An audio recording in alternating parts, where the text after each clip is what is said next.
Je suis Anne-Laure Charrier-Ranou, donc la conservatrice responsable de la Bibliothèque des Arts Décoratifs.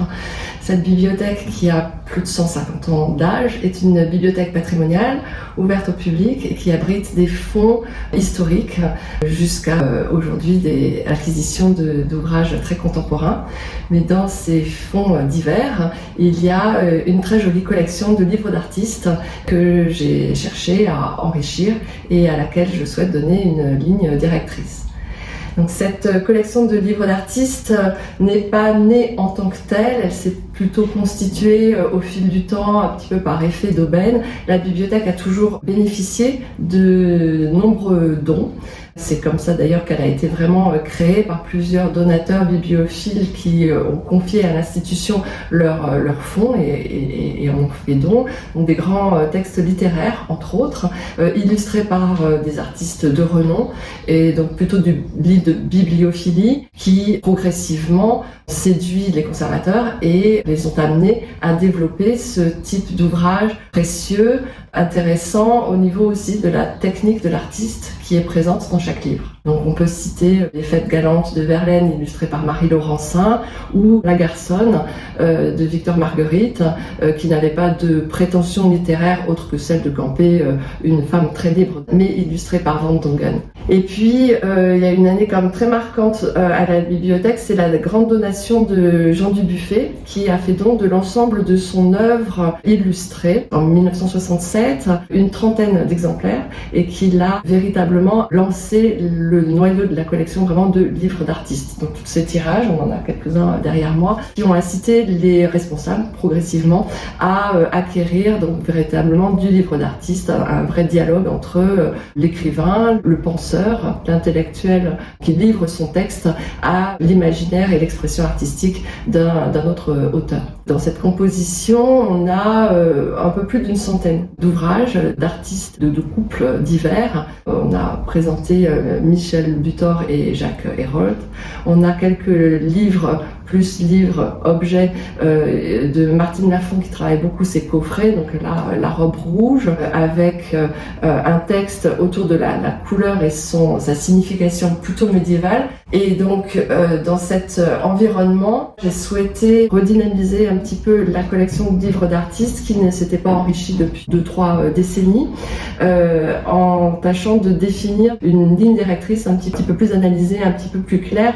Il y a beaucoup d'effets d'aubaine, de choix de personnalité. Il faut être un petit peu sélectif. Comment est-ce que je procède ? Je pense que ce qui définirait le mieux la collection de livres d'artistes à la Bibliothèque des Arts Décoratifs, qui est une bibliothèque d'art appliqué, une source d'inspiration pour de nombreux artisans qui viennent se confronter au passé et innover sur un héritage patrimonial, c'est de choisir des livres où on sente vraiment le geste créatif, où on sente vraiment la main à l'œuvre, le processus vraiment de création artistique qui s'appuie comme ça sur un texte.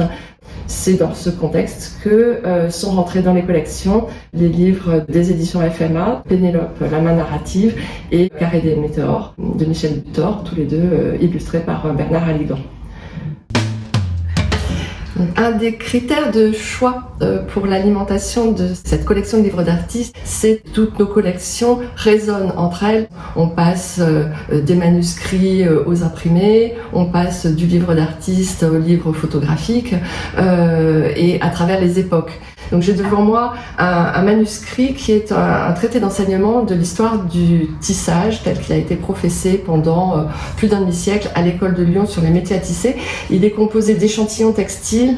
Voilà, si je trouve un livre d'artiste qui va résonner non pas tant par le propos, mais par l'expression artistique avec ce remarquable travail, voilà, on a cette imbrication de la ligne de la trame, de l'expression figurative à travers le motif, ça va tout de suite créer des résonances et des correspondances. Une autre de nos acquisitions très originales, c'est ce livre sur l'enseignement du tressage de papier qui est passé d'une typologie de loisir à celle d'une véritable profession artistique dans les écoles d'art, de design, on dirait aujourd'hui, au début du XXe siècle, et notamment avec le Bauhaus.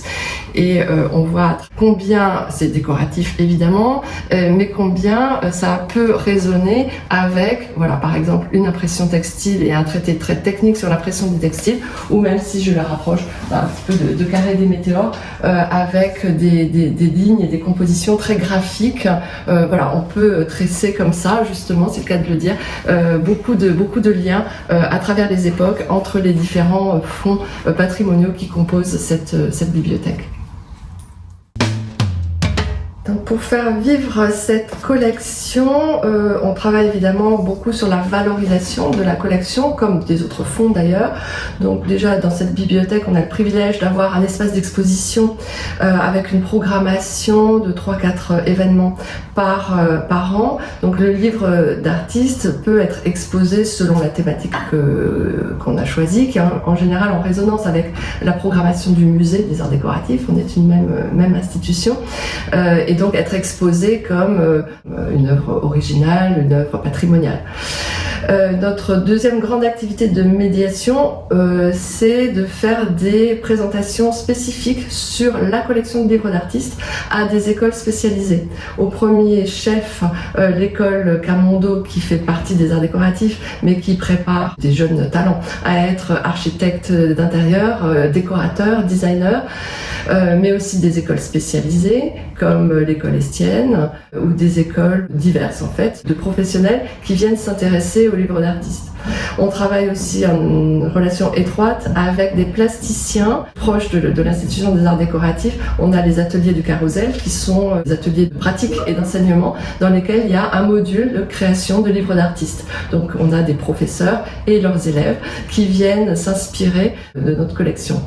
Et puis en valorisant à travers les réseaux, le portail de la bibliothèque, la communication libre des documents.